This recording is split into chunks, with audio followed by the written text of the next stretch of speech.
Christian Bruckner, suspeito do rapto e morte de Maddie McCann, só não foi interrogado na altura do desaparecimento da menina inglesa porque não estava em casa. Os investigadores tinham na altura uma lista com o nome de pedófilos que moravam naquela zona e Bruckner já contava desta lista. Christian Bruckner continua na mira dos investigadores alemães. Maddie McCann desapareceu no dia 3 de maio de 2007 na Praia da Luz, no Algarve. Na altura, a polícia tinha uma lista com o nome de pedófilos que moravam à volta daquela área. Um dos nomes era precisamente o de Bruckner. Mas este não chegou a ser interrogado. O ex-inspetor da Polícia Judiciária que liderou o caso, Gonçalo Amaral, assume que já na altura as autoridades tinham conhecimento de Bruckner. Havia uma lista de pedófilos, Bruckner estava nessa lista. Os agentes bateram à porta, mas ele não estava em casa.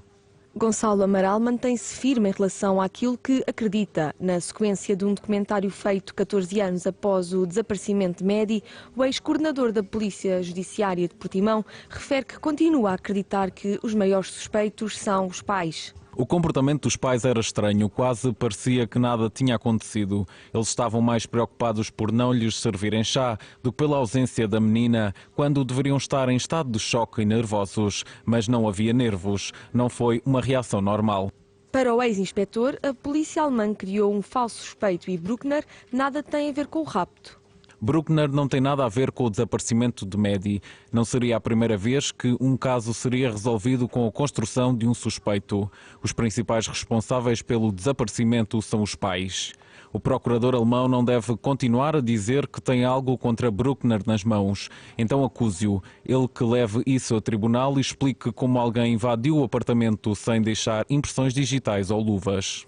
Christian Bruckner está detido numa prisão de alta segurança na Alemanha. Ainda assim, o principal suspeito do rapto de Maddie fez chegar ao exterior um cartoon desenhado por ele, onde goza com a investigação feita pelos investigadores alemães. Bruckner desenhou o inspetor a consultar uma vidente para lhe dar informações sobre o caso, através de uma bola de cristal. O cartoon refere-se ao vidente alemão Michael Schneider, que forneceu aos investigadores as coordenadas do local onde acredita que Madeleine McCann está enterrada em Portugal. Apesar de ser suspeito há anos, o Ministério Público ainda não apresentou o caso oficialmente ao tribunal e Bruckner continua sem ser interrogado ou acusado em relação ao caso de Maddie McCann.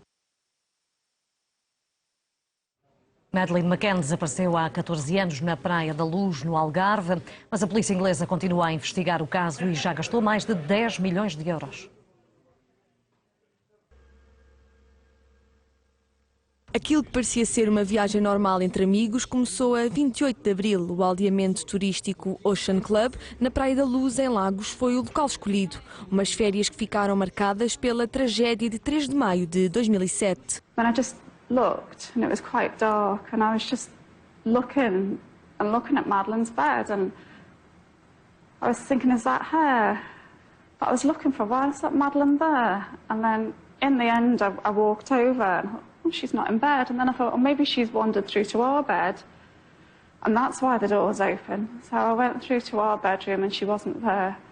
And then I'm kind of starting to panic a bit and I ran back into their room and literally as I went back into their room, the curtains that were drawn over just whoosh, flew open and that's when I saw that the shutter was right up and the window was pushed right open. And that was when I just knew that someone had taken her. Os pais de Madeleine McCann, de 3 anos, deixaram a menina a dormir com os irmãos e foram jantar com os amigos a 50 metros do apartamento. Segundo a versão dos pais, de 20 em 20 minutos cada um, ia observar como estavam as crianças. Foi Kate McCann, mãe da menina, que deu o alerta, mas apenas 2 horas mais tarde as autoridades foram chamadas. Aí arranca uma grande investigação liderada por Gonçalo Amaral. As declarações dos pais levantam suspeitas e deixam as autoridades em alerta. Nas primeiras declarações há incongruências e contradições logo a partir daí. Nas primeiras declarações o pai da criança diz que acede à casa com a prioridade de ir urinar, portanto estava com a bexiga cheia, e fala num percurso que para nós se tornou um pouco estranho, porque não acede à casa pelas traseiras, que são aqui mais próximas, mas acede pela parte da frente.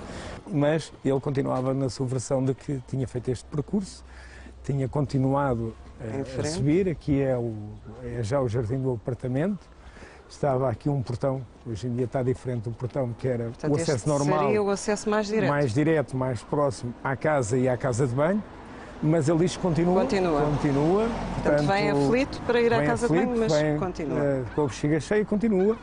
E continua a andar. Andamos mais que o dobro da distância, já percorremos até aquele pequeno portão.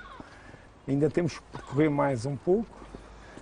E só aqui à frente é que tem o acesso à zona do apartamento, aqui nesta área. São avistados numa determinada noite, quase madrugada, 3 vultos com um saco a entrarem na igreja por uma destas portas laterais. E que dentro da igreja estava uma urna com o cadáver de uma senhora do Reino Unido. E que essa urna foi depois, no dia seguinte, encaminhada para a incineração. Entre ações para angariar dinheiro para a investigação e ações mostrando que estavam confiantes com o reaparecimento da filha, os pais de Maddie ficaram em Portugal até setembro. Regressaram ao Reino Unido com visitas esporádicas a Portugal. Após as perícias que encontraram vestígios de sangue e odor a cadáver no apartamento e no carro alugado, os McCann foram ouvidos na Polícia Judiciária. Nunca foram considerados culpados, mas ficaram na lista de suspeitos, assim como o homem que foi o interlocutor entre a polícia e o casal, Robert Murat, e ainda o informático Sergei Malinka.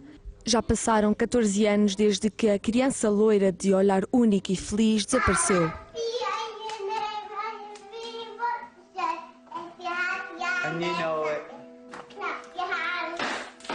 Em 2008, a polícia portuguesa arquivou o caso como não resolvido, mas mais tarde foi reaberto com uma investigação da Polícia Judiciária do Porto. As buscas por Madeleine McCann continuaram com a polícia inglesa. Desde o início que a operação policial inglesa já custou mais de 10 milhões de euros, muito dinheiro, mas poucas conclusões para um caso que continua a ser um dos maiores mistérios ocorridos em Portugal.